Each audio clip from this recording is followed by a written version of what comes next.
네, 여러분 반갑습니다. 오늘 또 개혁교회 예배와 예전에 관한 공부하는 시간을 가지도록 하겠습니다. 함께 주기도문으로 기도하면서 오늘 공부를 시작하도록 하겠습니다. 하늘에 계신 우리 아버지여, 이름이 거룩히 여김을 받으시오며 나라의 마옵시며 뜻이 하늘에서 이룬 것 같이 땅에서도 이루어지이다. 오늘날 우리에게 일용할 양식을 주옵시고 우리가 우리에게 죄 지은 자를 사하여 준 것 같이 우리 죄악을 사하여 주옵시고 우리를 시험에 들지 말게 하옵시고 다만 악에서 구하옵소서. 대개의 나라와 권세와 영광이 아버지께 영원히 있사옵나이다. 아멘. 네, 우리가 지난 시간까지 예배의 각 순서들에 대해서 살펴보았고 또한 수요 예배, 3일 기도회라고 하는데 수요 예배와 어린이 예배, 또 주일학교, 청소년, 청년 예배 이러한 예배들의 의미에 대해서 살펴보았습니다. 그리고 이제 또 중요한 그러한 내용 중에 하나는 예배를 우리가 드릴 때 다양한 그러한 형식으로 자유스럽게 드릴 수도 있지만 기본적인 그러한 골격들은 우리가 갖추고 있어야 된다라는 그러한 내용들을 우리가 다루었습니다.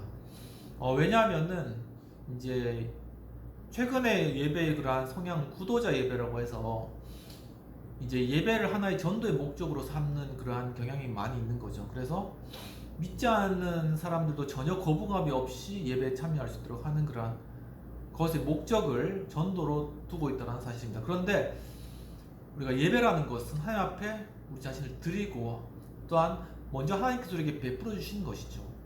그래서 그 예배의 자리가 물론 예배를 통하여서 믿지 않는 자들에게 그리스도를 믿게 하는 그런 통로로 하나님께서 은혜를 베풀어 주신 것도 볼 수 있지만 또 한편으로는 우리가 하나님과 대화하고 하나님께 우리 자신을 내어드리는 시간이기 때문에 우리의 예배의 목적은 하나님께 영광을 돌려드린다는 그런 원래 첫 번째 가장 중요한 그런 목적은 지켜져야 된다는 것입니다. 그래서 그런 의미에서 우리가 중요한 예배의 부름과 찬송과 회개와 또한 말씀 그리고 성찬 이런 기본적인 그러한 예배 요소들 그런 것들은 우리 예배 가운데 지켜져야 된다는 그런 내용을 지난주에 공부를 통하여서 배울 수가 있었습니다. 오늘은 예배 공간의 형태와 예배 도구의 적용에 관한 그러한 내용들을 살펴보도록 하겠습니다. 우리는 여기서 예배 공간의 형태가 어떻게 형성되어야 하며 예배 공간에 설치되는 기구들, 즉 예배 도구들은 어떤 의미와 자격으로 어떻게 이용되어야 하는지에 대하여 생각해 보기를 원합니다. 이러한 질문의 대답은 그렇게 간단한 것은 아닙니다. 그러나 현재 한국 교회의 예배당 또는 예배실 공간을 생각하면 이러한 질문을 갖지 않을 수 없습니다. 최근에 한국 교회는 새로 예배당을 짓고 예배 공간을 아름답게 꾸미는 교회들이 많이 늘어나고 있죠. 그리고 교회의 건축 형식에 있어서 대부분 구미교회들의 예배당 건물을 그대로 모방하는 경향이 있습니다. 한국의 전통 건축 양식 또는 문화의 의미가 부여된 예배당을 만들지 않는 것이 유감스럽습니다. 그리고 예배당에는 역시 하나님의 거하시는 상징적인 자리가 있어야 하며 또한 예배하는 회중이 머무는 자리가 있어야 합니다. 특히 예배의 역할 자리들의 자리가 중요합니다. 즉 예배 인도자, 설교자, 대표 기도자, 성가대, 악기 연주자 등입니다. 또한 예배에는 여러 가지 종류의 도구, 기구들이 이용되기도 합니다. 설교대, 성찬 기구와 각종 악기, 커뮤니케이션의 매체 등이 있습니다. 이러한 내용들을 중심으로 그 분명한 입장과 이해를 서술해 보려고 합니다. 그래서 우리가 이제 예배 공간을 하는데 그 예배 안에 주님께서 임재하실 물론 함께 공중 가운데 임하시지만 하나님께서 거하신다라고 하는 그런 장소가 이제 별도로 있어야 된다는 그런 중요한 포인트를 이야기하고 있는 것입니다. 예배 공간의 구성과 하나님의 자리. 예배 공간은 어떻게 구성되어야 할 것인가? 그것은 대체로 예배 인도자와 예배하는 회중의 두 영역의 공간으로 구분됩니다. 예배 공간의 전면은 하나님이 거하시는 공간으로 상징되며 이제 강대성이 놓여 있는 그런 위치이죠. 그곳에 예배 인도자와 설교자가 머물게 됩니다. 그 밖의 공간은 회중의 자리로 간주됩니다. 그리고 회중의 자리는 원래 유대교의 회당 모습에서 본받아 영화관식이나 강당 형식의 모습을 취합니다. 그런데 예배 공간에서 무엇보다 중요한 것은 하나님이 거하시는 자리일 것입니다. 경배의 주인이신 하나님 또는 주님이 거하시는 위치가 정해져 있어야 합니다. 그래서 한국교회는 전면의 자리를 하나님이 거하시는 거룩한 장소로 상징화하고 있으며 그 자리에는 아무나 올라갈 수 있는 것이 아니며 예배의 인도나 설교 또는 그 일에 상응하는 예배의 역할자들이 거하는 자리로 상징화되어 있습니다. 그러나 회중 전체가 예배 공간에서 하나님을 향하여 예배할 때 전면을 바라보고 하나님을 인지할 수 있는 예배의 중심점으로서의 상징적인 표현은 부재한 그러한 모습입니다. 그 이유는 구미교회의 개혁주의적이며 청교도적인 정신을 따르는 장로교회의 특성으로 이해됩니다. 그 때문에 근년의 합동교단에서 예배 공간의 전면의 상징적인 표상이었던 십자가상을 제거하도록 했던 것입니다. 그것은 그 십자가를 경배의 대상으로 착각하게 미신적인 행위를 미연에 방지하고자 하는 의도로 이해됩니다. 그런 교회 많이 있죠. 저도 예전에 이제 그런 교회들 많이 봤는데 이제 교회에 십자가 없습니다 앞에. 그래서 이제 그게 그 이유가 이제 우상숭배다 그렇게 이제 그런 이유로 많이 그렇게 십자가를 이제 가시적인 그러한 영역에서 이제 없애는 그런 경우도 많이 있었습니다. 그러나 오늘날 회중은 심리적으로 그러한 상징적인 표상을 가시적이며 문화적인 관계에서 요구하고 있다는 것은 사실입니다. 그것은 예배 공간에서 회중이 경배의 대상을 향하여 신앙의 마음을 표현할 때 분명한 커뮤니케이션을 위한 예배의 중심점의 의미에 관한 요구라고 볼 수 있습니다.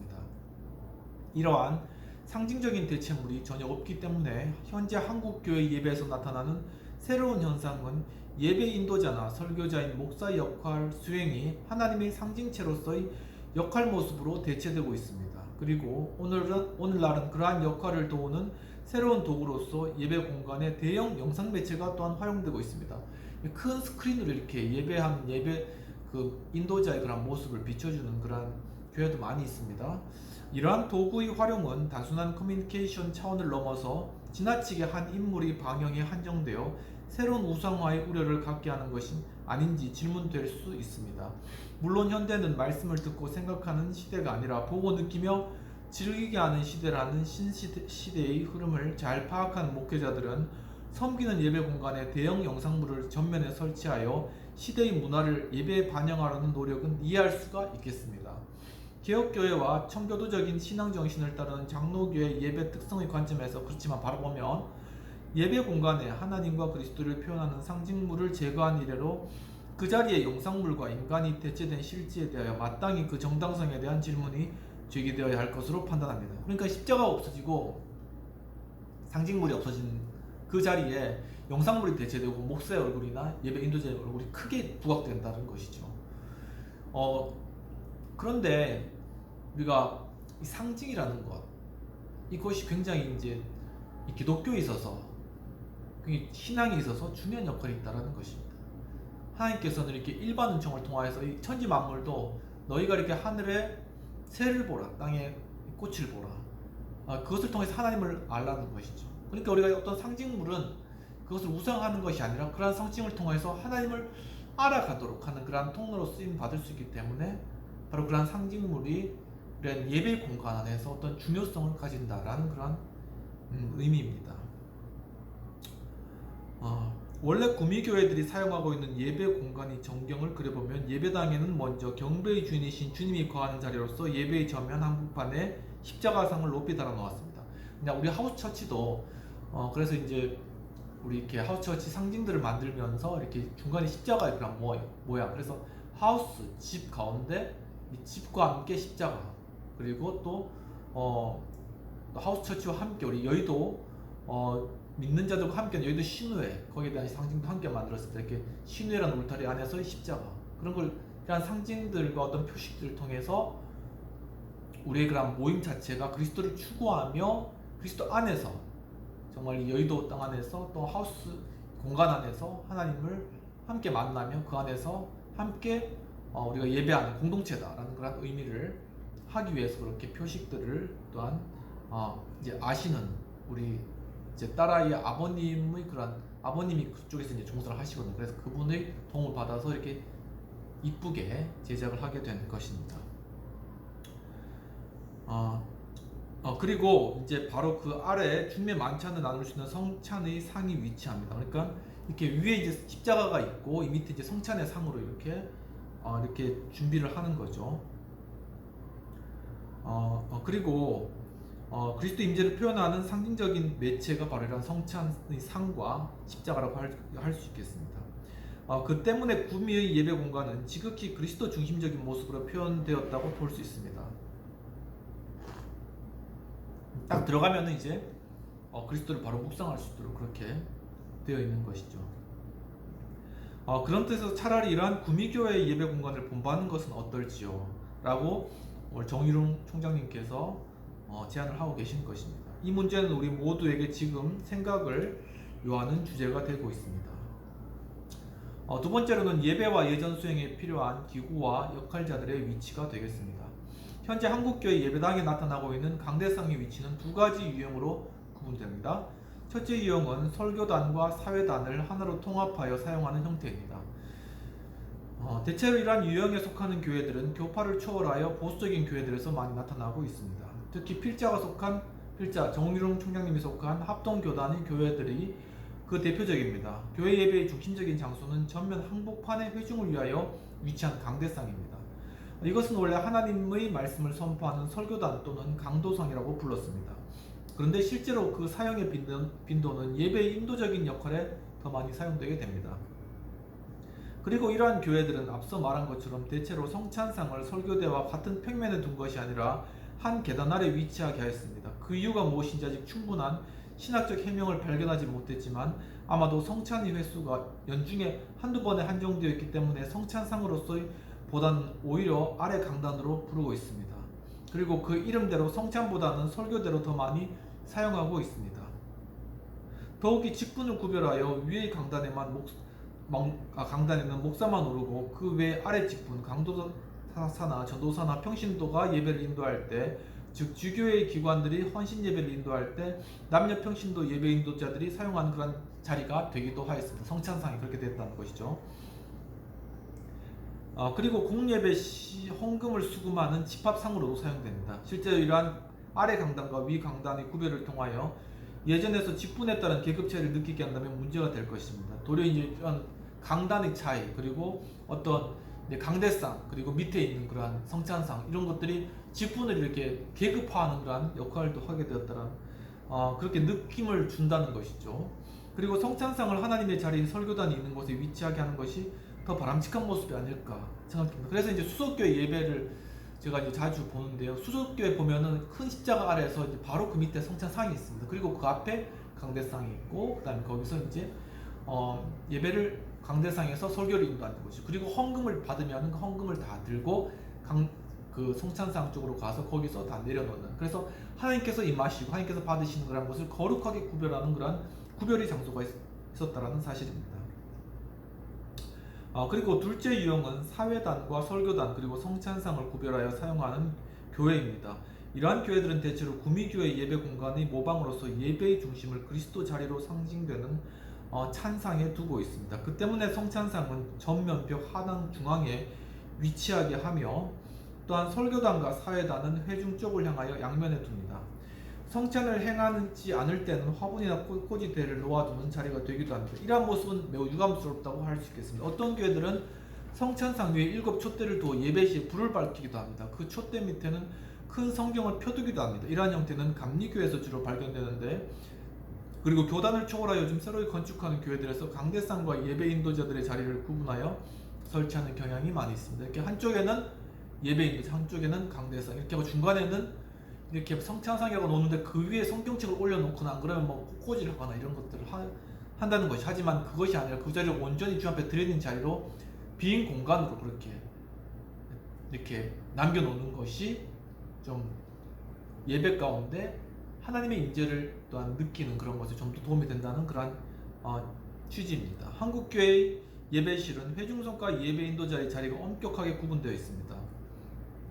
이러한 예배 자리의 배치는 여러 가지 물음이 제기되는데, 즉 왜 강대상 뒷부분에 예배 인도자와 설교자와 기도자의 자리를 두었는지, 회중석 앞에 자리를 두었다가 각 순서의 역할 시간에 그 위치로 나아가 역할을 담당할 수는 없는지 질문됩니다.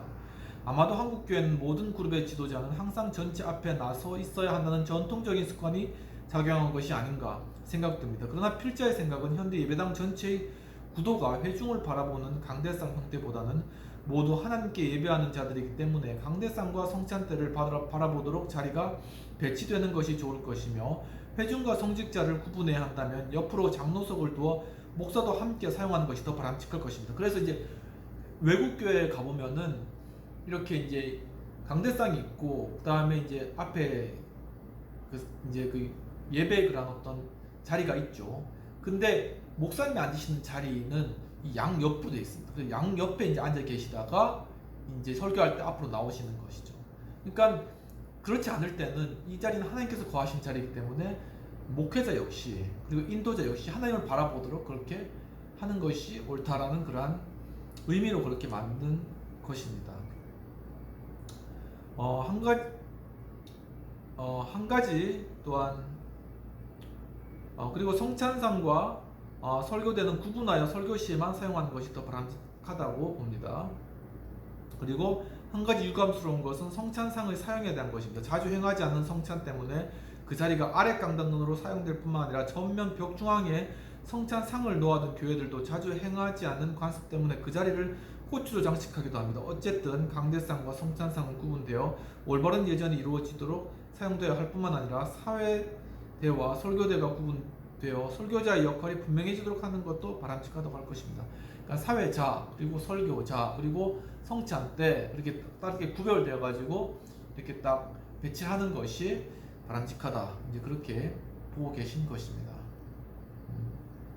그리고 세 번째로는 현대 문화의 도구들의 적용에 관해서 살펴보도록 하겠습니다. 오늘 한국교회 예배 공간은 많은 변화를 보이고 있습니다. 그것은 예배 공간을 더욱 아름답게 꾸미고 또한 예배의 모습을 새롭게 바꾸어가는 일과 깊이 관계되어 있습니다. 또한 소위 복음송을 부르는 일과 각종 대중악기와 음향기구와 영상매체 활용은 예배 공간을 더욱 장식해주고 있습니다. 오늘날 웬만한 교회의 예배실에는 특별히 대형 스피커와 대형 영상매체 활용은 필수적인 것으로 되어 있습니다. 피아노와 전자올게를 사용하는 시대는 지나고 파이프오르간과 관현악단이 회중 찬송과 성가대의 활동에 동반되었습니다. 그것들은 의사 전달의 도구로서의 표현의 기구들로서 적용 가치는 거부될 수 없을 것입니다. 그러나 과도한 도구의 사용은 여전히 예배 문화적인 것과 관련하여 어떤 유익이 있는지 깊이 있게 살펴보아야 할 것입니다.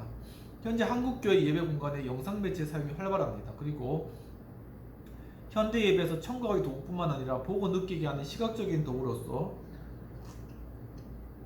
영상매체는 필수적인 것으로 이해됩니다. 그러나 실제로 이 도구의 적용이 과연 기독교 예배에 꼭 필요한 것인지 질문이 됩니다.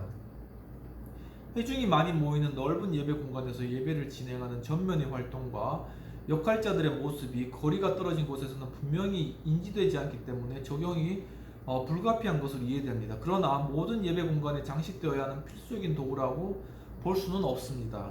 그리고 그 매체의 용도는 찬송 가사의 표시나 성경 구절의 표시, 기타 설교 말씀의 증거와 관련하여 커뮤니케이션을 도우는 일시적인 도구로 사용되어야 합니다.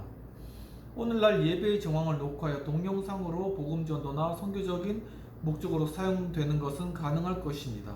그리고 글로벌 시대에 시간과 거리로 인하여 예배 현장에 참여하지 못하는 자들과의 커뮤니케이션에 큰 도움을 주는 것은 분명합니다. 그러나 주일 예배 관련하여 과연 그러한 도구들이 필수적인 것인지 여전히 질문이라고 할 것입니다. 더욱이 앞에서 필자가 지적한 상징적인 표상과 관련하여 이러한 도구들의 활용에는 깊은 성찰이 요구된다고 할 것입니다. 그리고 제5장 예배와 성례 부분을 조금만 다루도록 하겠습니다. 성례란 기독교 예배 예전의 중요한 형식과 내용입니다. 이 장에서는 성례의 신학적 의의와 그 실체를 다루게 됩니다.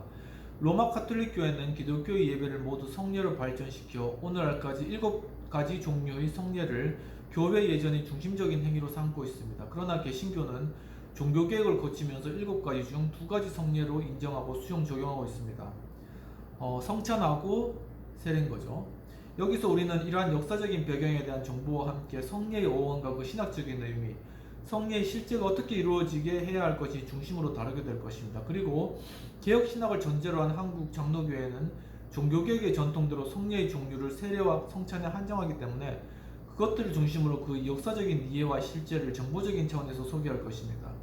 그리고 세례의 부분에는 세례의식과 관련하여 유아세례, 견신례, 입교 예식 등이 다루어질 것이며 성만찬 부분에서는 성찬의 성경적인 배경과 역사적인 의의와 성찬 의식의 실제가 역시 함께 다루어질 것입니다. 오늘 여기까지 하고 다음 주에는 성례의 오원과 그리고 신학적인 의미에 대해서 좀 더 깊이 살펴보도록 하겠습니다. 기도하시고 마치도록 하겠습니다. 하나님 아버지, 오늘 또한 예배의 그러한 의미에 대해서 지금 살펴보았습니다. 또한 우리 예배 공간에 관하여서 또 심도 있게 논의해 보았습니다. 주님, 참 저희들이 또한 여러 가지 많은 매체들을 사용하고 현란하고 아름다운 모습을 많이 꾸미지만 정작 또한 주님께서 임하실 그 공간, 하나님께서 임재하실 거룩한 공간에 관하여서 과연 얼마나 관심을 가지고 있었는지 돌아보게 됩니다. 주님, 참으로 저희들이 참으로 정말 주님의 전을 사모하는 마음 허락하시고 정말 그 공간을 거룩하고 아름답게 꾸며가는 저희들 될 수 있도록 도와주옵소서. 그것을 위해서 먼저 우리 자신이 주님의 성전으로서 아름답게 잘 준비되어 나갈 수 있도록 도와주옵소서. 지금 또한 이렇게 함께 예배드리고 공부하는 하우스 카페 이 공간을 주님께서 또한 거룩하게 하시고 정말 이 공간 가운데 많은 사람들이 함께하며 또한 정말 함께 토의하고 논의하며 정말 함께 고민하고 또한 함께 주님을 바라보며 예배하는 복된 그런 공간 될 수 있도록 도와주시고, 주님 또한 또한 이 공간 가운데 주님께서 축복하셔서 우리 하우스 공동체가 주님 은혜 안에서 참으로 서로 돕고 또한 서로 관심을 가지고 또한 여러 함께 또한 정말 이 우리 공동체 이 나라를 위하여서 함께 고민하고 또 함께 토의하는 그러한 귀한 공론장으로서의 역할들을 또 잘 감당해 나갈 수 있도록 주님께서 축복하시고 인도하여 주시옵소서. 이 시간을 감사하고 하나님께 영광 올려드리며 이 모든 말씀 우리 주 예수님 이름으로 기도합나이다. 아멘. 네, 오늘도 주님께서 감사드립니다. 한 주간 또한 예배 가운데 큰 은혜 누리시고 기쁨과 또한 주님께서 주시는 힘으로 승리하는 한 주 되십시오. 감사합니다.